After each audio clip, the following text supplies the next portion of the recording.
Yes. Bonjour à tous, ici Pachacamac pour vous commenter un nouveau replay. Donc voilà, ce replay va opposer Pain User. Donc je fais quand même pas mal de... Enfin je commande pas mal de parties où il joue. Donc je vais peut-être essayer d'en trouver d'autres quand même, histoire de... Bah voilà, que les gens voient des stratégies un peu différentes, parce que chaque joueur a quand même sa stratégie préférée, on va dire. Donc voilà, on lance la partie. Donc voilà, donc Pain User qui a spawné en Terran rouge sur Lost Temple, donc temple oublié. Donc ça va opposer Pain User à Liquid Tyler, donc Tyler que je ne connais pas le pseudo, mais la team, bon, Liquid, c'est TLO, c'est... Enfin voilà quoi. Donc Tyler qui lui est en Protoss bleu. On va voir ce que ça va donner. A priori sur cette map, là en plus ils sont en close position, donc c'est normalement des combats assez nerveux parce que la distance à pied est plus courte. Il me semble que c'est la plus courte en ligne comme ça, plutôt que de devoir se taper le trajet comme ça. Donc c'est pour ça qu'on dit close position, donc close pour proche, pour ceux qui aiment pas l'anglais, on va dire. Donc voilà, Pain User qui décide de ne pas wall. Donc bon, contre un Terran Protoss, c'est pas super... On va dire que c'est pas obligatoire de wall. Bah faut dire que Tyler non plus, hein, il décide de... Mais simplement de... Bah justement de ne pas jouer safe, de gagner du temps en plaçant ses bâtiments plus proches de sa base. Donc pour le trajet du petit péon qui va faire pylône, hop, et il va revenir. Donc d'où l'intérêt de poser sa caserne là, où il y en a qui la posent carrément à côté du gaz pour le baisser ensuite. Mais bon, après ça c'est une question d'habitude, une question de... Voilà, une question d'envie de jouer comme on veut. Donc on a le scout qui part quasiment en même temps, même si Tyler part quand même un peu plus tôt. Là on a un build quand même assez similaire, avec le portail qui a dû être lancé vers 12 ou 13. À peu près pareil pour la caserne, vous pouvez voir là, les temps de construction sont quasiment les mêmes. Ah, donc Tyler qui va casser les noix, on va dire, qui va ralentir la construction de cette caserne en attaquant ce petit péon là. Et là, normalement, j'en sais rien du tout, il va faire ce qu'il veut, on va dire. Il va attendre que son bouclier se recharge pour taper. Mais là, d'un autre côté, il a que 10 points de vie, donc c'est risqué. Enfin, bon. Voilà, on a un noyau cybernétique. Donc, quand même, j'ai l'impression... pas super tôt, mais quand même assez tôt dans la partie. Il n'y a qu'une seule gate. Il y a un zélote qui va essayer de prendre ce petit VCS pardon, et d'empêcher le scout. Mais le problème c'est que le zélote est vraiment très très lent et le VCS va plus vite, on va dire, avec ses petites gambettes, et du coup le zélote va jamais pouvoir le taper, à moins que Pain User oublie de le bouger, mais ce qui est quand même plutôt rare à ce niveau là quoi. Donc voilà, vous voyez ce que je vous dis. Donc voilà. On a un laboratoire technique, donc obus incapacitant, qui va permettre aux maraudeurs de simplement de tirer des balles qui vont ralentir l'ennemi. Donc c'est très utile. Donc, ça a priori ça va être du marine maraudeur, hein, mais je préfère pas m'engager plus pour l'instant. Donc voilà, c'est du marine maraudeur, réacteur laboratoire technique. Il va y avoir stimulant logiquement recherché juste après. Donc voilà, donc ça permet l'obus incapacitant qui ralentit. Ça permet surtout le kitty. Donc kitty c'est le hit and run, c'est tirer, reculer, etc. pour affaiblir un maximum l'ennemi avant qu'il puisse vous tabasser la gueule quoi. Donc là on a une petite armée, une sentinelle qui va permettre de bloquer éventuellement cette rampe s'il y a un early push. Là c'est pareil pour Pain User qui sécurise pour éviter un proxy là qui permettrait de warper des trucs ici. Enfin bon voilà. On a deux, donc là ça va être du 3 gates. Ce scout qui a quand même bien pu voir le complexe robotique. Donc là il a vu le complexe robotique, donc ça c'est vraiment une bonne pioche, une bonne information. Donc là vu qu'il y a deux gaz, ça peut... Généralement le Protoss Terran se joue aussi pour les Terran, ça va être maraudeur. Normalement des fois on voit surtout que des maraudeurs, un full marauder. et des tanks en mode siège pour les dégâts blindés. Et en général mais pour le proto c'est Immortel Tracker ou alors Colosse à la place de l'Immortel. Donc voilà, les deux joueurs tech un peu, ils se regardent là, ils osent pas attaquer. Ça c'est une particularité. Donc voilà, donc c'est un Immortel, c'est à mon avis en observateur peu après. Donc voilà, avec généralement les parties pro, à part au début où ça va être des petites agressions, parce que là il y a quand même une jolie force d'opposition là. C'est ouais, remarque il y a un bunker donc ça devrait aller, mais avec l'immortel ça fera quand même ça fera quand même pas mal de troupes, on va dire. Donc voilà, qu'est-ce que je racontais? Oui, donc ça va jouer aussi sur soit l'immortel sur les colosses, cet immortel qui va partir. Donc là on a quand même une très belle force, un bunker qui est créé, mais voilà, là quand même le Pain User a de quoi riposter. Oh, très beau travail au niveau des champs de force et les unités qui ne peuvent pas rejoindre, les marines qui sont hors de portée. Mais là, ça va pas suffire d'après moi. Ah si, quoique. Il y a quand même l'immortel qui n'est pas encore tombé. Il va tomber, il est tombé. Donc là, il reste plus que ça. C'est cette petite troupe, à mon avis, qui va essayer d'aller taper dans les péons. Voilà, mais là peu à peu il va se faire déglinguer, les péons qui sortent, parce que là c'est vraiment c'est la galère. Mais du coup il en profite pour Kitty, il y a des renforts qui arrivent.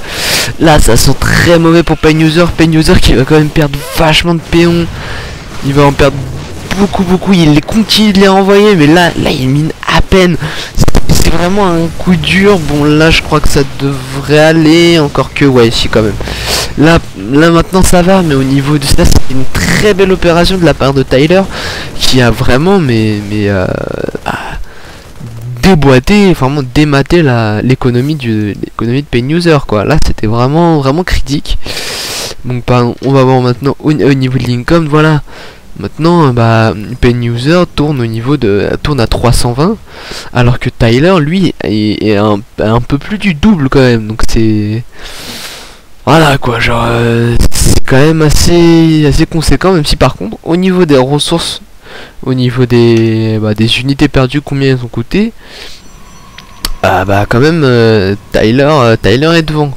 Donc bon, ça s'équilibre, mais je pense qu'au long terme, on va dire, le fait d'avoir tué beaucoup de péons, ça va être avantageux. Là ça devient de plus en plus sérieux, parce que 2 immortels, c'est énorme. Je rappelle que l'immortel fait du 50 contre le blindé, et ça c'est quand même fatal, pas fatal non plus, mais c'est quand même très puissant. On a pareil le même joli travail au niveau des champs de force. Non, il ressort, il a enlevé ses mules dans la panique, on va dire, mais au final il n'y a pas trop de risques. Là il y a quand même eu une belle fight, enfin je veux dire, là quand même d'après moi Pain User a mieux géré la fight que Tyler, parce qu'il a pris 2 immortels. Je crois que c'est 250 de minerais et 125 de gaz. Non, 250 de minerais et 100 de gaz, pas 125. Excusez mon ignorance de la race Protoss. Donc c'est quand même cher. Donc